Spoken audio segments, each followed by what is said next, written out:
with MMA News Canada. I'm here with Tim Hague, top Canadian heavyweight, MMA, former King of the Cage champion, and prospect for UFC 149. Tim, thanks for taking a couple minutes to talk with us today. No problem. Yeah. So Tim, what do you think about UFC coming to Calgary, UFC 149? Are you excited? I've been seeing you tweet a lot. Yeah, I'm definitely excited. I'm just staying on Dana White's case on Twitter. I know he's a big proponent of social media. So just staying on his case, getting all my friends to retweet for me, and doing my best to campaign to get on the card. Cool. What do you feel like your chances are like? I don't know. Dana White tweeted me back, so that's positive. You know, I don't know if I've done enough since being released to get back on the card, but I've won my only MMA fight, and I took a pro boxing fight and knocked out an old veteran boxer in the second round. So just showing them that I'm getting more confident in my stand-up and trying to work my way back. Definitely. And what have you been like? So you've been training boxing. What have you been doing since your time on The Ultimate Fighter? Well, since I was in the UFC, just been really working my stand-up, my boxing. I've been sparring a lot with James Cermak, who's probably one of the best boxers in Canada, and I actually hurt my back, but. So I've been off for 2 months, which is why I'm a little chubby right now, but going to get back in the gym and start rolling, try and roll, spar 5-6 times a week. Cool. So what would a training camp entail, like getting ready for UFC's in July? What would a training camp entail from now till then?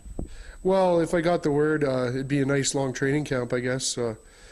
I would have a lot of time to just prepare, get back into the swing of things, and kind of get in shape before the official camp really starts. Cool. So what did you learn from pro boxing? Like, you went out, you got a pro boxing fight, you won against a veteran. What do you feel like you really pulled from that? The main thing I got from the whole boxing experience was confidence in my stand-up. I realized that I do have pretty good power in my hands, and I can hang with pro boxers, so I'm not going to shy away from mixing it up next time I'm in the cage. Perfect. Have you been in any other leagues recently, or what was your last MMA fight? My last 3 MMA fights outside of the UFC have been with Aggression MMA. I think they're the best MMA promotion in Canada right now, and they're on the up and up.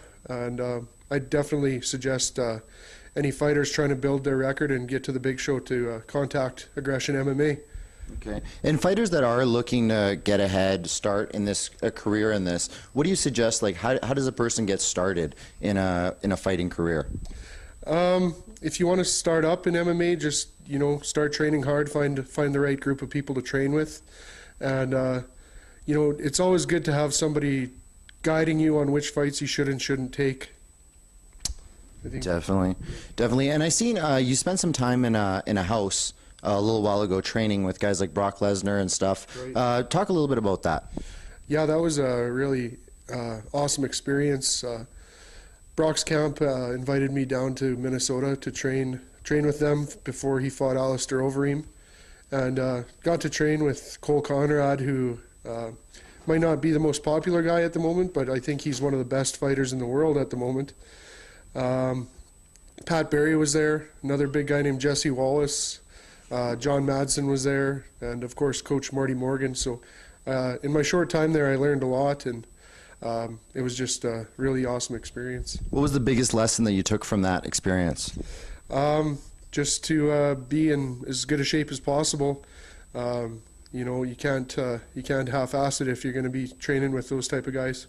Definitely. And I mean, you got to see Brock right before the fight. Do you feel like he was in shape, or?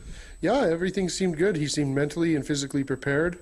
And he seemed ready to go, but a fight's a fight, and he just got caught with a couple shots to the liver, I guess, and that's all it takes sometimes. Definitely. It looked like Overeem had some pretty vicious strikes. What do you think of that?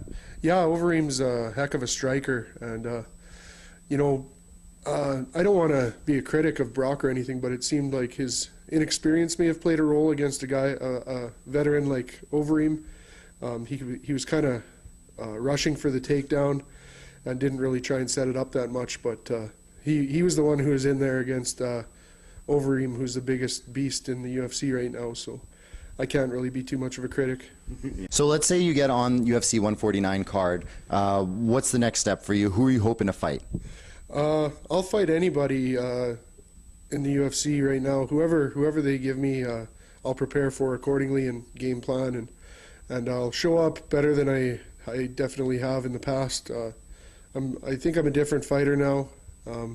I've got a lot of good things going for me these days, and I'm just ready to get back there and show the real potential I had when I submitted Pat Barry. Okay. So I seen a couple verbal jabs from Sean McCorkle. How do you feel about that?